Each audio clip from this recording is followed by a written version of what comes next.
I truly have never seen anything like it. I mean, we went in there, and I went in there with a young lady, and she she had some learning disabilities, Sure. to say Yeah. to say the least.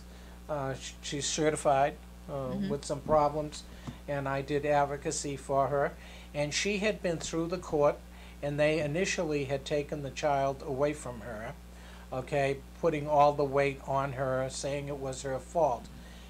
She was in that court represented by the attorney of the other side.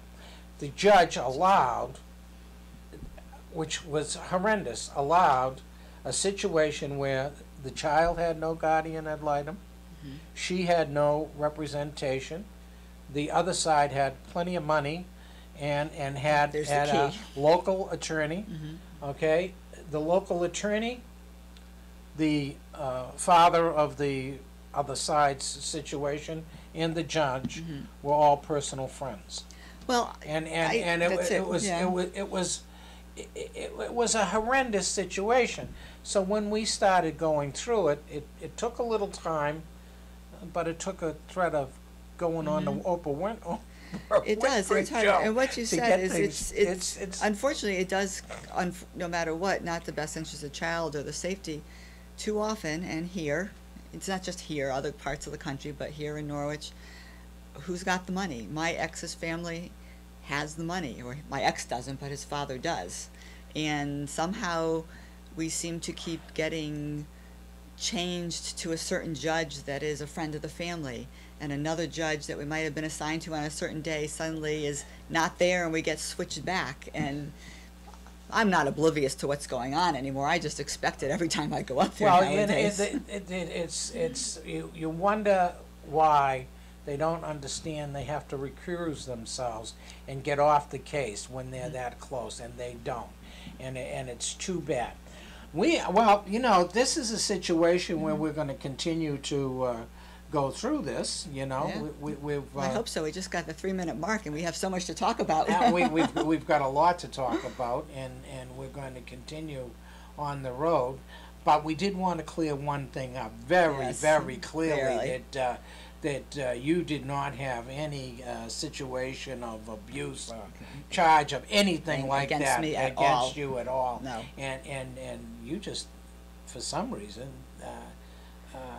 don't have your child, and this is outrageous. It's outrageous. And it's a thing that we're going to go to court, and we're And going it's to. scary, and it's sad, and it's We everything. will continue to push. We will continue to air these stories. Well, again, we've got another one that's. It may be adjoining this situation. That's okay. As we go forward. Sometimes that's how you make the point. You got to pull them all together.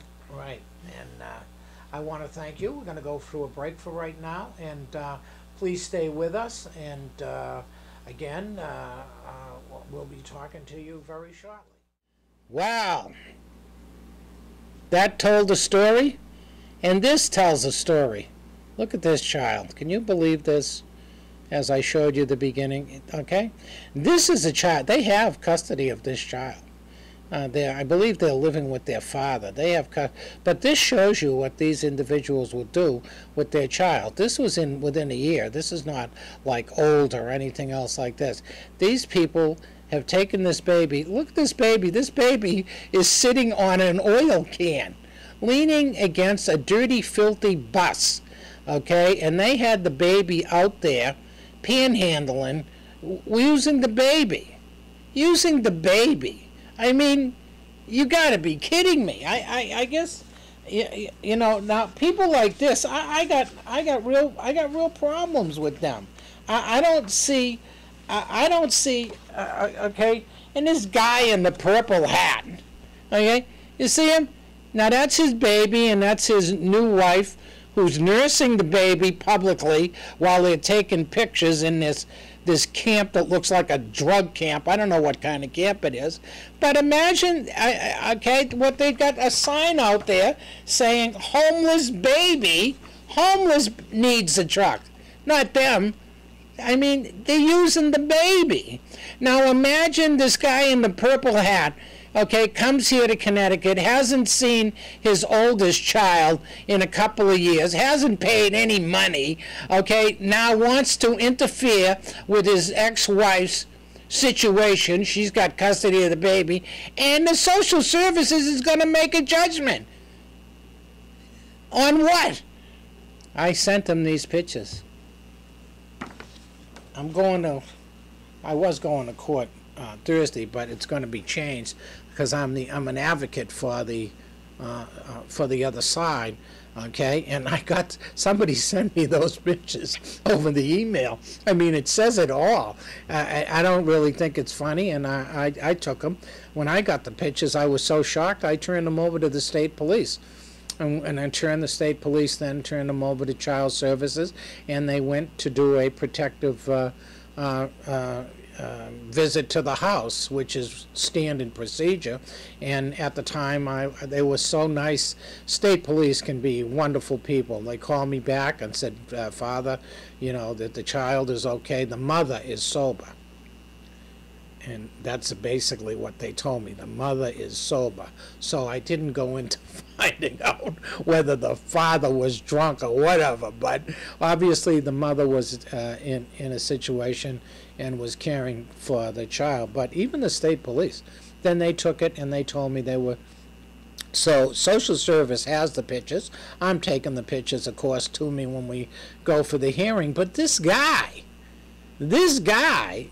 is looking to have visitations with his oldest daughter, who he hasn't seen in a couple of years. He hasn't had any interaction, nor has he even attempted to try. I mean, what? Why? I'm going to find out the scary thing about this. I'm going to find out, and we're going to follow this and see what the courts do. If they give this guy any kind of visitation, I'm gonna ask and say, what is the best? What do you people, state of Connecticut, mean by the best interest of the child? Why would you want this kind of individual involved with any child? Any child. I wouldn't let this guy take my dog for a walk. I wouldn't let him take my dog for a walk. This is horrible. This is horrible. So we're going through that and everything else. And so you see, on the one hand, you got something like this. On the other, you have that poor woman, Bonnie. They've put her through torture, not allowing her to see her child. By the time she goes to federal court, we were going to help her with federal court. The situation will be moot. Her young son will be old enough so that he can make his choice whether he wants to go or not. In the meantime, she's had several years where this child has been with the other side. Who knows what they've been saying to him? Who knows what they've been telling him about his mother? Like she was. God only knows. And my question then becomes, what have they done to her? What have they done to her and abused her and in this situation? This is horrible. This is a serious violation of her rights. I hope with others that she will pursue, the situation and make sure that there's a federal suit brought against things so that this does not happen. Something has to happen where this kind of situation does not continue in the state of Connecticut. We're not a bunch of animals here. We're not an uncultured society. We're not supposed to be. Well, maybe we are a bunch of barbarians. I hope we're not. I hope that we have the best interest of all children in mind. And obviously, I've had a lot of failings in my life. Oh my God, what a messed up young life I had, and stuff like that. And I did a lot of stupid things. And I have everyone knows, and I have several ex-wives, and they were all nice ladies, by the way. But I am blessed with a lot of children, And if I had done anything, I learned to be a parent for my children.